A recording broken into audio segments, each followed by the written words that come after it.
Here's a number I did not expect this week: 89,261.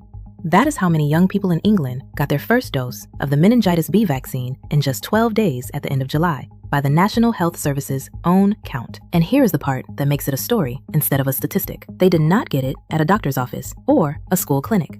They walked into the pharmacy on the corner, the same shop where you buy shampoo and cold medicine, and walked out protected. First campaign of its kind, and it is working. I'm Naomi, and this is the Good News Desk.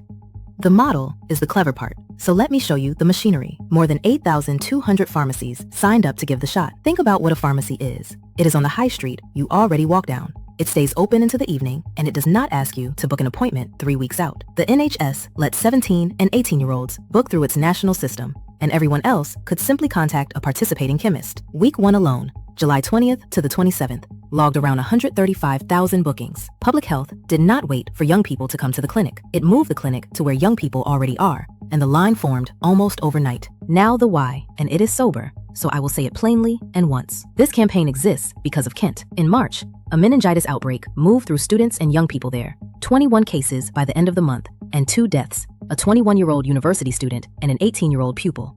Meningitis B is a bacterial disease, and it is fast. It can go from first symptoms to critical illness within hours, and survivors can be left with amputations, hearing loss, or brain injury. First-year university students, packed into halls and nightlife, carry roughly 7 times the risk of their peers. That is the gap this campaign was built to close, before this autumn's freshers arrive on campus. The honest part, in one breath: a first dose is a start, not a finish. Full protection takes 2 doses, at least 28 days apart, so every one of those 89,000 starters needs to go back for round 2.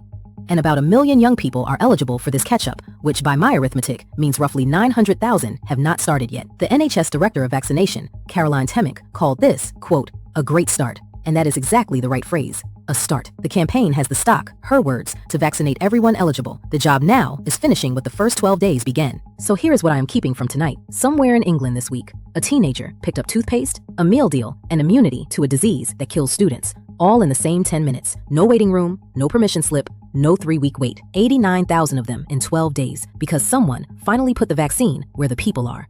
If you are eligible, or someone you love is heading to university this autumn, dose 1 is a walk down the high street, and dose 2 goes on the calendar 28 days later. That is the whole assignment. That is the good news. I'm Naomi, and this is Pixel Politics.